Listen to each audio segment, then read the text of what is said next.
This hunting season feels different. How will I manage this season?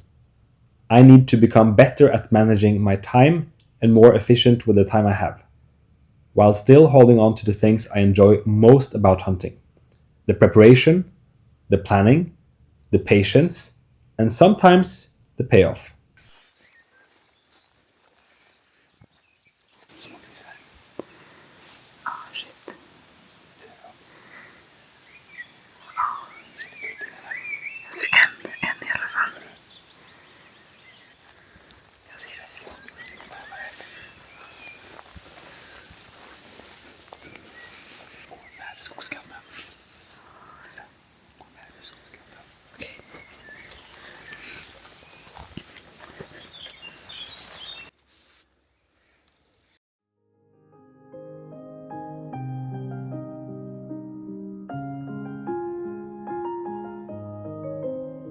For many years, hunting has been an important part of my life.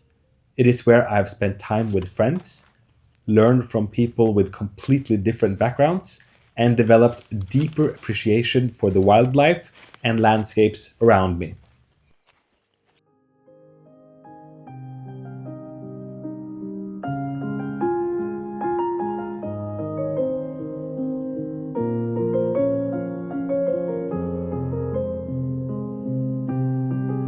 Lately, I have found myself thinking more about how this fits into the next chapter of my life.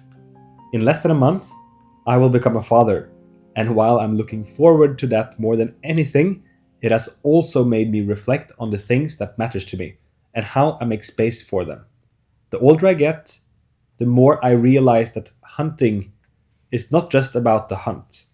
It's about the people, the wildlife, the conversations, and the opportunity to slow down and pay attention to a world that is easy to overlook.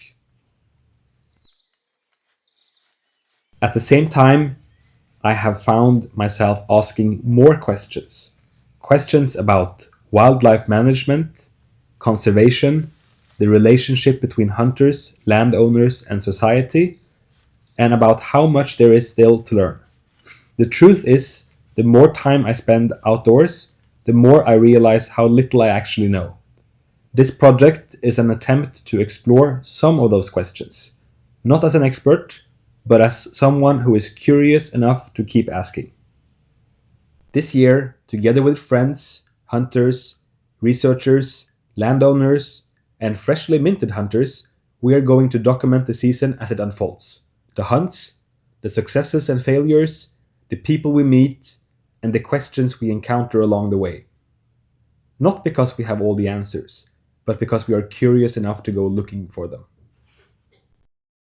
Men det här var nära.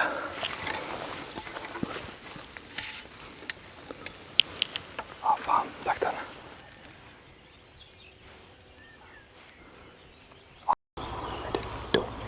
De är inte stora.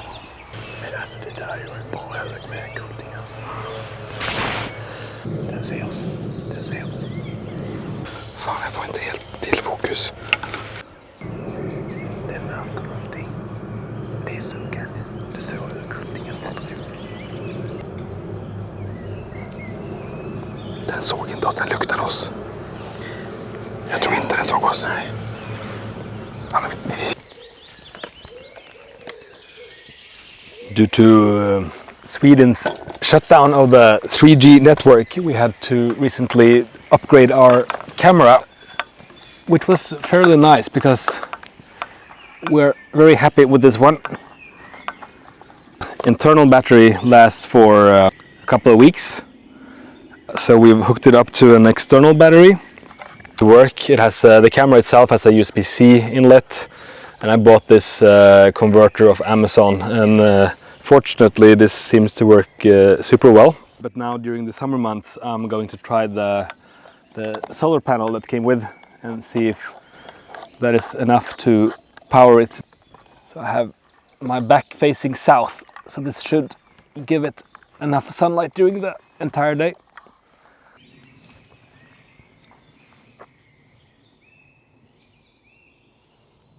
Yeah, that's great.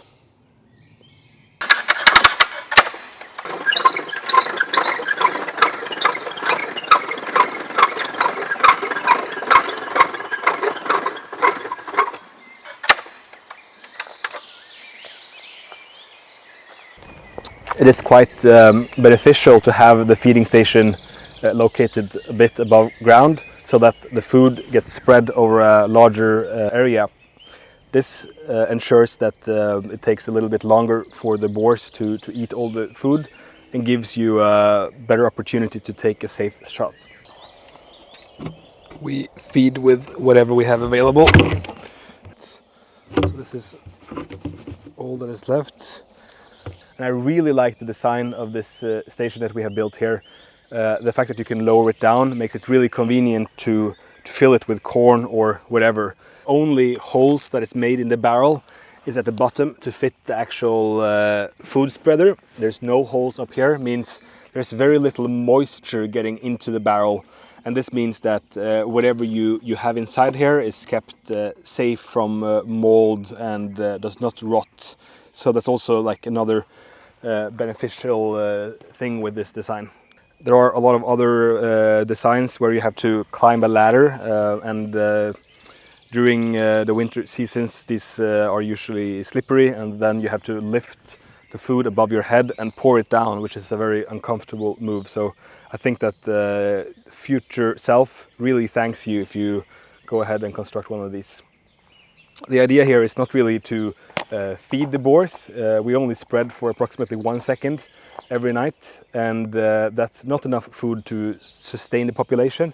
It's only enough to make them come back to this spot. And we also pour some tar on a tree, and I could really smell it as I walked in.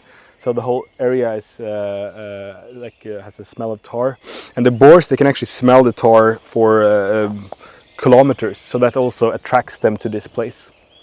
We've only been having this one active for a few months, but the boars have found it relatively quickly, and there's a few groups of boars that during the season has been visiting quite frequently. We have harvested quite a few animals already, and we planned initially to keep the pressure quite low during the growth season. The idea here is that we, during the growth season, to protect the crops, we apply a heavier hunting pressures out in the field, and then we let the boars rest a little bit in the forest. But this area has seen quite a lot of road accidents, and the landowner wants us to put a heavy pressure on the boars. So we will continue to spread feed during the summer season, although there's plenty of food in the forest now, and we will continue to hunt also during the summer season. Unfortunately, the local farmer, he was all out of corn, so I will have to come back later this week to actually fill it.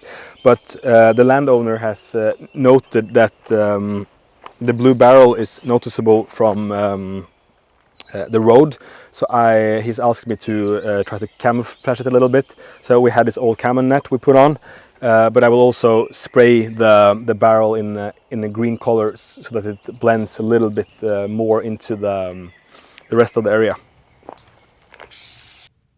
Sometimes I think about Swedish hunting as being 90% management and preparation and 10% hunting. In many ways, this is actually true. Much of the work happens long before opening day. There are feeders to maintain, shooting lanes to clear, trail cameras to check, and countless small tasks that make the season possible. If you have only ever been invited to a hunt, it is easy to overlook how much work happens beforehand. The hunt itself is only a small part of the season.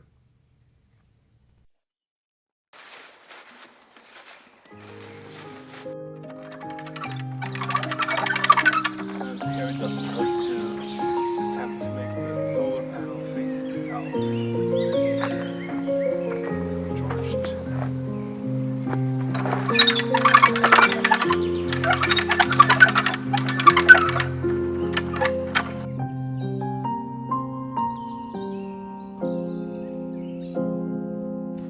This season will definitely be different.